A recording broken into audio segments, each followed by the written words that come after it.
अभी तक आपने जाना योगश्चित्त वृत्ति निरोधा, चित्त की वृत्तियों पर रोक लगा देना योग है। ये चित्त त्रिगुणात्मक होता है, सत्व रज तम। सत्व प्रकाशशील है, रज क्रियाशील है और तमोगुण स्थितिशील जड़ता लाने वाला है।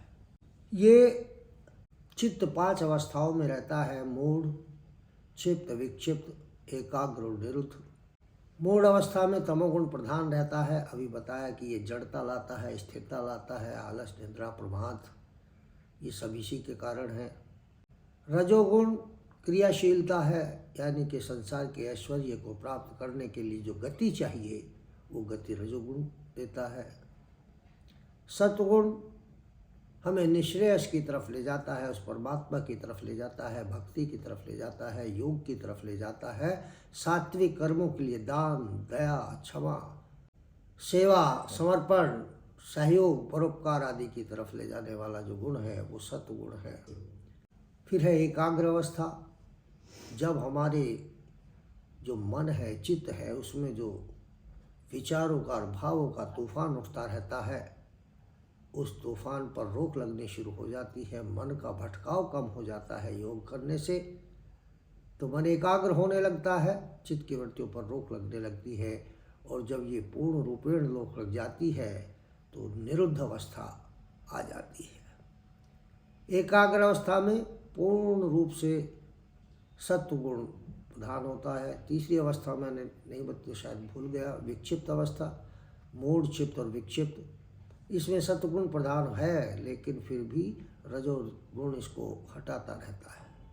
तो ये 5 अवस्थाएं चित्त की हैं। वृत्ति क्या है? हमारा मन कामनाओं भावनाओं का पुंज है। इसमें अनेक प्रकार के विचार उत्पन्न होते रहते हैं, अनेक प्रकार के भाव उत्पन्न होते रहते हैं। एक पल भी ऐसा नहीं जो ये चित्त ठहरता हो, जो स्थिर रहता हो। तो जब इन कामनाओं, वासनाओं का तूफान, विचारों का तूफान, भावों का तूफान इन तरंगों के रूप में उठता है तो आत्मा अपने स्वरूप को नहीं देख पाती, आत्मस्वरूप दिखाई नहीं देता है। तो ये जो 2 प्रकार की हैं, विचारात्मक तरंगे और भाव तरंगे। विचारात्मक तरंगे ये रस रूप शब्द, रस रूप गंध शब्द और स्पर्श, और ये सूक्ष्म भूत हैं, तन्मात्राएं हैं महाभूतों की। क्योंकि हमारा शरीर महाभूतों से बना हुआ है तो ये तो हमें विरासत में जन्म के साथ ही मिल जाती हैं। दूसरी भावात्मक तरंगे हैं जो हम स्वयं उत्पन्न करते हैं, काम, क्रोध, लोभ, मोह, ईर्ष्या, द्वेष, भय आदि। ये क्षणिक होते हैं, चोर की भांति आते हैं और भारी नुकसान करके चले जाते हैं। यदि हम इनको, जब ये भीतर से इनकी तृष्णा उठे, उस क्षण को यदि हम टाल दें तो हम भारी नुकसान होने से बच जाते हैं। और चित्त की जब निर्मल अवस्था आती है, वृत्ति निरोध हो जाता है, तो इस अवस्था को महर्षि पतंजलि ने अवनी अवस्था कहा है, कबीर ने इसको सुरति कहा है। दूसरे सूत्र में बताया गया था तदा दृष्टे स्वरूप अवस्थानम, जब चित्त की वृत्तियों पर रोक लग जाती है तो आत्मा को अपना स्वरूप दिखाई देने लगता है। आत्मस्वरूप चित्त में जब तरंगे उठती रहती हैं तो अज्ञानता के, अविद्या के बादल इस आत्मा के ऊपर छा जाते हैं। जिस प्रकार सूर्य के सामने यदि बदली आ जाती है तो उसके प्रकाश को कम कर देती है, उसी प्रकार से अविद्या और अज्ञान की जो वृत्तियां हैं, सांसारिक वृत्तियां हैं, भोग ऐश्वर्य की, भावनाओं कामनाओं की, ये आत्मा के प्रकाश को चित्त पर नहीं पड़ने देती। इस कारण आत्मा अपने स्वरूप को ठीक ठीक से नहीं देख पाती। आगे कहा गया कि वृत्ति सारूप्य मित्रत, जब चित्त की वृत्तियों पर रोक नहीं लगती तो हमारी आत्मा है वो भी वृत्तियों के अनुसार अर्थात चित्त के अनुसार कार्य करने लगती है। चित्त यदि दुखी है तो वो भी दुखी होती है, वो सुखी है तो वो भी सुखी होती है। चित्त के अनुरूप ही आत्मा भी कार्य करने लगती है। ये चौथे सूत्र में आपको बताया गया था डिटेल में। इसके आगे कहते हैं वृत्तियाँ पचते क्लिष्टा क्लिष्टा। ये जो वृत्तियाँ होती हैं, विचार और भाव तरंगों के आधार पर महर्षि पतंजलि ने 5 प्रकार की वृत्तियाँ बताई थी। प्रमाण, विपर्यय, विकल्प, निद्रा और स्मृति। ये जो वृत्तियां हैं ये सभी वृत्तियां क्लिष्ट भी होती हैं और अक्लिष्ट भी होती हैं। जब कोई वृत्ति सांसारिक भोगों की तरफ ले जाए, ऐश्वर्य की तरफ ले जाए, अभ्युदय की तरफ ले जाए तो वृत्ति क्लिष्ट है। और जब कोई वृत्ति हमको निश्रेयस की तरफ ले जाए, सात्विकता की तरफ ले जाए, योग की तरफ ले जाए, दान धर्म की तरफ, क्षमा की तरफ, सेवा, समर्पण, सहयोग, परोपकार की तरफ ले जाए तो वो वृत्ति अक्लिष्ट वृत्ति होती है। अर्थात अक्लिष्ट वृत्ति अच्छी वृत्तियों को कहा गया है और क्लिष्ट वृत्ति उन वृत्तियों को जो अविद्या है। अक्लिष्ट वृत्ति अविद्या है और अक्लिष्ट वृत्ति विद्या है। तो ये आपको बताया गया। प्रमाण, विपर्यय, विकल्प, निद्रा और स्मृति 5 आपको बताए गए थे। अब इसको आगे बढ़ाते हैं। प्रत्यक्षानुमानागमा प्रमाणानि, ये पांचों वृत्तियों का कल थोड़ा छोटा छोटा बताया गया था। आज एक एक वृत्ति के बारे में डिटेल में थोड़ी बात करेंगे कि प्रत्यक्षानुमानागमा प्रमाणानि, अर्थात प्रमाणों के आधार पर किसी वस्तु के सत्य स्वरूप को, किसी वस्तु के यथार्थ को जान लेना, उसका निर्णय करना, यही प्रमाणवर्ती है। और ये प्रमाणवर्ती 3 प्रकार की होती है। नंबर 1 प्रत्यक्ष प्रमाण, नंबर 2 अनुमान प्रमाण और नंबर 3 आगम प्रमाण। 3 प्रकार की है। प्रत्यक्ष प्रमाण जैसे कल हमने बताया कि हमारी ज्ञानेंद्रियों के संपर्क में आने से जब किसी वस्तु, विचार, व्यक्ति के यथार्थ स्वरूप का ज्ञान हो जाता है, उसके बारे में सच्चा ज्ञान हो जाता है, तो ये प्रत्यक्ष प्रमाण है। जैसे आंखों देखी, कानों सुनी, जिह्वा से चखी हुई, नासिका से सूंघकर और त्वचा से स्पर्श करके जो ज्ञान प्राप्त होता है, जो संशय रहित ज्ञान है, वही प्रत्यक्ष प्रमाण है। अब यदि ये ज्ञान संसार की तरफ हमें ले जाता है, अभ्युदय की तरफ ले जाता है, तो ये प्रमाण वृत्ति क्लिष्ट वृत्ति होगी। और यदि ये निश्रेयस की तरफ ले जाता है तो यही वृत्ति अक्लिष्ट होगी। यानी कि कोई भी वृत्ति क्लिष्ट भी हो सकती है और अक्लिष्ट भी हो सकती है। ये साधक की साधना पर निर्भर करता है। ठीक है। अनुमान प्रमाणवर्ती, प्रमाणवर्ती के 3 रूप बताए। दूसरा अनुमान। अनुमान क्या है? जिन वस्तुओं का ज्ञान प्रमाणों के आधार पर नहीं हो पाता, कहीं दूर धुआं उठा है उसको हम छू नहीं सकते, तो जिन वस्तुओं का ज्ञान प्रमाणों के आधार पर नहीं होता था, ज्ञानेंद्रियों के आधार पर ना हो करके अनुमान के आधार पर हो, तो उन्हें अनुमान प्रमाण कहते हैं। जैसे धुएं को देख करके आग लगने की सूचना हमको मिलती है, आग लगने का अनुमान हमें हो जाता है। बादलों को देख करके, बिजली, कड़कती हुई बिजली को देख करके हम अनुमान लगाते हैं कि कहीं पर वर्षा हो रही है। तो ये अनुमान प्रमाण है। यदि इससे योग साधना की तरफ रुचि बढ़े, भक्ति की तरफ रुचि बढ़े, निश्रेयस की तरफ हम बढ़ें, तो ये वृत्ति है क्लिष्ट है। और यदि वर्षा के कारण भोगों की तरफ रुचि बढ़े, अनुमान प्रमाण के कारण भोगों की तरफ, ऐश्वर्य की तरफ, संसार की तरफ रुचि बढ़े, तो यही वृत्ति क्लिष्ट वृत्ति कहलाती है। ठीक है। आगम प्रमाणवर्ती क्या है? जो ज्ञान प्रत्यक्ष और अनुमान के आधार पर नहीं होता, किंतु विद्वानों के द्वारा, ज्ञानियों के द्वारा, प्रमाणिक शास्त्रों के द्वारा प्राप्त होता है, वही आगम प्रमाण है। यह ज्ञान लौकिक भी हो सकता है और अलौकिक भी हो सकता है, इस लोक का भी और परलोक का भी हो सकता है। इस जैसे हमने ईश्वर को नहीं देखा, उसका क्या स्वरूप हमारे शास्त्रों में लिखा है, उसे पढ़ करके, जान करके हम उसके बारे में कल्पना करते हैं। मोक्ष को हमने नहीं देखा, स्वर्ग नरक को हमने नहीं देखा, केवल अनुमान के आधार पर, या कहिए कि विद्वानों के आधार पर, विद्वानों के द्वारा बताए गए बातों को सुन करके उन पर विश्वास करके उसी तरह की हम कल्पना करते हैं। तो यही आगम प्रमाण है। यदि ये इससे भोगों की तरफ रुचि बढ़े तो ये क्लिष्ट है, और यदि निःश्रेयस की तरफ हमें ये लेकर के जाती है तो यही वृत्ति अक्लिष्ट वृत्ति कहलाती है। ठीक है। दूसरी वृत्ति थी विपर्यय। प्रमाण के बाद विपर्यय। विपर्यय मिथ्यो ज्ञानम तद्रुप प्रतिष्ठम, अर्थात विपर्यय का अर्थ ही होता है मिथ्या, अर्थात मिथ्या, मिथ्या ज्ञान।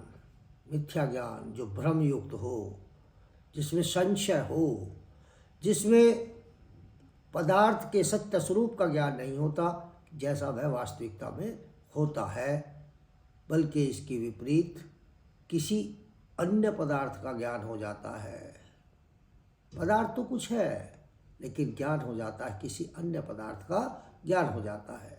जैसे अंधकार में उदाहरण कर दिया था, रस्सी को हम सांप समझ लेते हैं लेकिन सांप वाला तो कोई गुण नहीं है उसमें। तो ये जो भ्रम हुआ, ये जो संशय उत्पन्न हुआ, यही विपर्यय ज्ञान है, मिथ्या ज्ञान है, और इसी को हम विपर्यय वृत्ति कहते हैं। रेगिस्तान के अंदर पानी का भरा होना ऐसा एहसास हो जाता है, लेकिन जब हम वहाँ पहुँचते हैं तो पानी नहीं होता। तो ये भी मिथ्या ज्ञान है, भ्रम है, तो विपर्यय ज्ञान हो गया। फिर आती है शब्द ज्ञानानुपाति वस्तु शून्यो विकल्प है। शब्द ज्ञानानुपाति यानी कि जहाँ कोई वस्तु है ही नहीं, केवल शब्दों के आधार पर, ज्ञानियों के द्वारा, विद्वानों के द्वारा कहे गए शब्दों के आधार पर ही जो हम कल्पना कर लेते हैं वो विकल्प वृत्ति कहलाती है। जब कोई वस्तु प्रत्यक्ष रूप से है ही नहीं, उसके विषय में श्रवण से, शब्द मात्र से जो ज्ञान और परिकल्पना बनती है वही प्रमाण, वही विकल्प वृत्ति है। कल्पना बहुत बड़ी चीज है।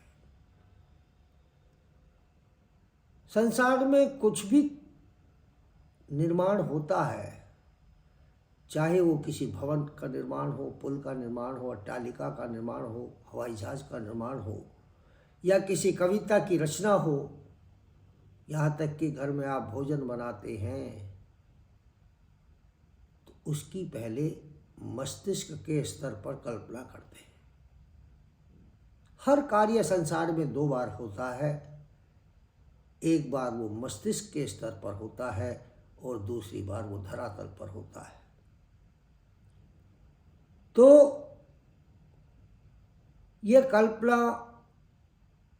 भी चित्त की वृत्ति है, इसका भी अच्छा बुरा प्रयोग हो सकता है। जब ये हमें ऐश्वर्य की तरफ, भोगों की तरफ, अभ्युदय की तरफ ले जाए तो ये क्लिष्ट है, और जब हमें ये निःश्रेयस की तरफ ले जाए तो ये अक्लिष्ट है। जैसे परमाणु ऊर्जा,